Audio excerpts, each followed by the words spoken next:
Okay, hold on just a second. We've got to make an adjustment.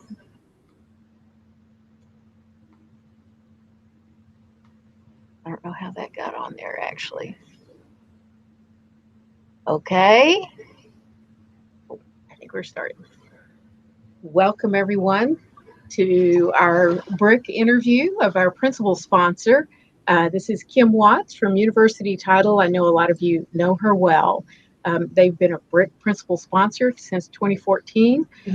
Keith Roberts is our usual interviewer, but he couldn't be here today. So this is Mary Hirsch. I've met quite a few of you. I'm helping out as the BRIC coordinator. So welcome, Kim.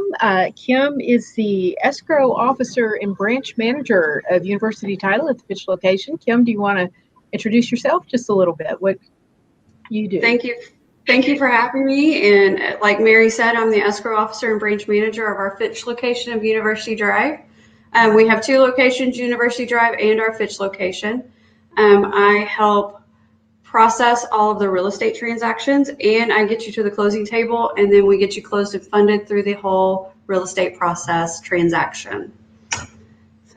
So, Kim, we're going to ask a few questions today, and the first couple of questions are going to be from the perspective of a more experienced investor, and then I'm going to ask a couple for some of our newbie investors who may be thinking about their first transaction and where to start. So, for our first one, from a more experienced investor, so let's say that I've got a property owner who's ready to sell their house to me, and I'm going to buy it for all cash, and they want to close very quickly as possible. What is the quickest that we can close? So the quickest we can close, if the property is within Brazos County, is going to be 7 to 10 days is what we like to set our goal to be.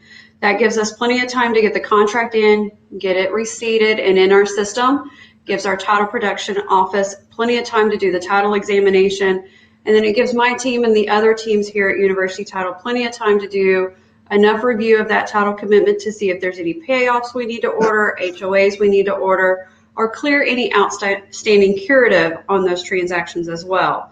So we like to say 7 to 10 days to make sure we have plenty of time to process those, and that is for properties that are within Brazos County. If there's any properties outside of Brazos County, we like to give a heads up and say that it could take up to 30 days to get the title work in from those out-of-county offices. That doesn't mean that we can't close sooner than 30 days. We just like to give that estimation because sometimes it takes a little bit to get that title work in for us to work it up and review it. Sometimes it can be longer than 30 days on those properties that are out of county. Just because we don't know what's all entailed on that title work once we get it in. But back to the original question, cash deal, you're ready to close, it's in Brazos County. We like to estimate 7 to 10 days. Okay, thank you. That is very helpful to know when we're discussing a sale, somebody who wants to get out of town fast. So the next question I have, and this has come up for me personally, is why I might want to do a title search before I've even decided to buy the property, haven't set up a closing or anything like that. What would that do for me to go ahead and get a title search done early?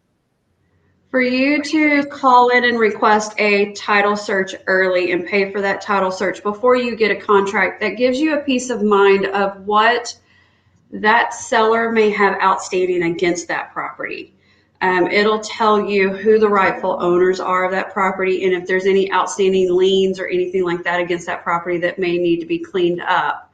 A lot of properties we've seen have demolition liens or mowing liens attached to them that you may not know about. There may be past tax liens attached to those that you don't know about.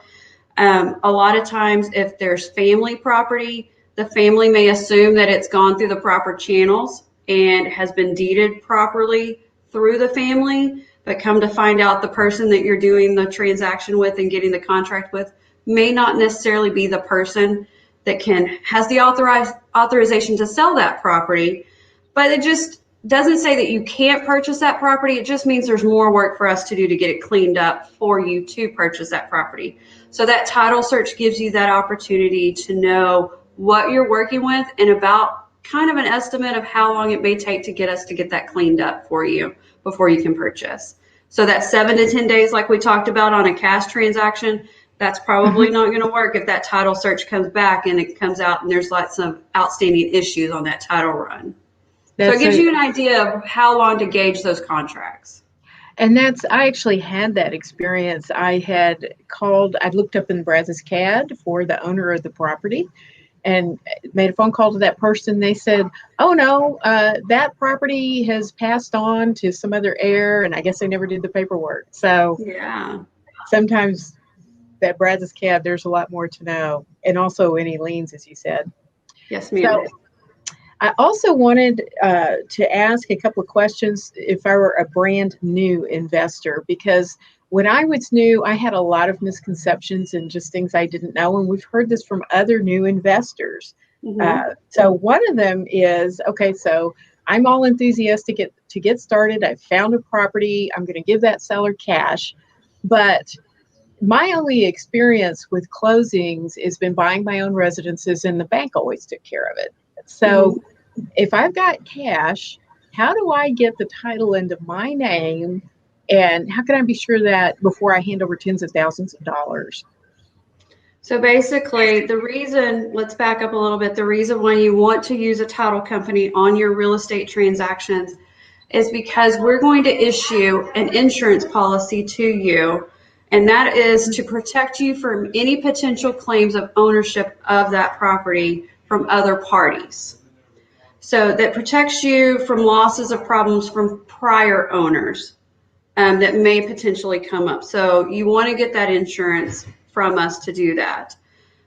So once we get the contract from you to purchase that property, we get that, we work it up like I had mentioned previously with that title examination. We figure out who the rightful owners are. We figure out any liens, payoffs, things like that we need to collect. Then what happens is we prepare that settlement statement and we determine how much the buyer needs to bring to closing, and we determine how much the seller is going to receive as their closing proceeds.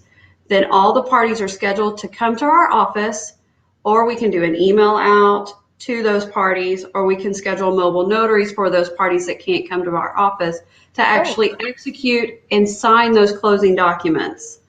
Part of those closing documents to get that property into your name is a warranty deed that the seller signs.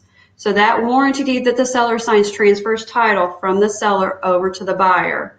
So after the transaction is all signed and we have authorization from a lender if it's financed by chance, or if we have all the money in hand on a cash transaction and we're able to close and fund that transaction, the money is moved around, that deed is then recorded with the county, and that property is in your name at that point.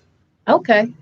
I did not know how it is you get all that done. I thought I had to go to the courthouse myself, but if I come to you as a title company, you guys take care of everything then. We do. We take care of everything because we're insuring that transaction for you, so we will be the responsible party to get those recorded documents to the county and recorded on your behalf.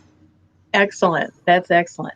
And then does the county send me a title deed, or what happens after that? So after closing, about 4 to 5 weeks estimate, you will get your final owner's title policy from us. That's the final insurance policy, and you get the original recorded warranty deed back from us with that policy. So there's no need for you to go to the county to get that deed. There's no need to go anywhere else to get that deed. You'll get a copy of it that's unrecorded at closing, and then we send you that final deed with your insurance policy in about 4 to 5 weeks after closing. Okay, so it will just come to me and no trips to the courthouse for me. That is correct. So another question that came up for me as a new investor when I was first starting, not that long ago. So I've decided I want to do my business in the name of my own private company, but not in my name personally. How do I go about buying that property in the name of my own company? That's not a problem. We can do that. You do want to make sure that if your company that you're purchasing in, whether it be a corporation, an LLC, a partnership, you want to make sure you have all of those company documents prepared. Because if we don't already have those on record, we're going to ask for those because we want to confirm who the authorized parties are who can transact on behalf of that company. We keep those on file so that if you have any future transactions underneath that company name, we don't have to ask for those again. But you do want to get with an attorney of your choice if you don't have those prepared to get those drafted and on hand so that you've got all of those corporate docs to authorize you to transact under that business name. You may have to get an EIN from the state of Texas. You may have to file formation documents with the state of Texas, but that attorney will help you with all of those documents and getting those filed as well. Okay. Okay. So start with the attorney to get it set up. Yes. Then Yes, ma'am. go to the next step. So yes, that sounds ma'am. good. So do you have any do's and don'ts for investors working with a title company? What makes it easier and what are things that we could avoid problems? So I would think most of all, some of the don'ts or do's would be make sure you know who you're transacting with. So make sure you know who your sellers are, if they're married, if they're brothers and sisters, if it's family members, things like that. Get to know those parties so that when you get a contract, it's signed by the appropriate parties. And you have all that information to bring that to us when we ask for that. Because that's going to play a key role in making sure we have all the appropriate parties on title when we transfer it. And we want to make sure that the people that have signed that contract were authorized to do so as well. Okay, good point. Let's see. A couple of other things. You want to make sure, let's see, definitely know who your parties are. Make sure you know who, make sure cash and financing. If they are doing cash transactions, how are they getting that cash? Are they going to be wiring that to us? Are they going to do a cashier's check when it comes time to close? You kind of want to feel them out and make sure, do they really have that money to purchase that from you if you're selling a property to someone? If you are selling a property and they are financing it, you want to make sure that they're able to get that financing. Maybe get a pre-qual letter from their lender or something like that that says that they're pre-qualified for that loan. Some do's would be make sure you know how all parties are going to attend closing so that you can let us know when it comes time to schedule whether or not we need to email out to those parties. Get their contact information up front so that we have all of that on file, so in case we need to talk to them directly, we can talk to them directly. We can arrange for email out of closing documents or mobile notaries with them directly if you would so choose us to do so. So those are a couple of things. Make sure you know exactly who you're transacting with. Make sure you know how they're going to close if you're selling a property, where their money's coming from, and how they're going to purchase that property. Okay, those sound like very good tips, and those are some good things to think about. That particularly some of us new people may not have run into those situations before. So I really want to thank you for your time today. Any last closing thoughts for us? The only thing I can say is if you have any questions, whether you're experienced or new to investing, make sure you reach out to University Title. Any of us here at the office can help you with any of your questions. We handle all real estate transactions, whether it has a house on it or if it's raw land. All real estate, we will take care of that. Don't hesitate to call us with any questions. We're here to help you with your business and with your investing. All right. Well, thank you so much, Kim. I appreciate your time today, and you've been a good friend to BRIC. We look forward to being able to get together live again before too long. Yes, ma'am. Thank you for having me. Be able to see you. Okay, thank you. All right. Thank you. Uh-huh. Bye.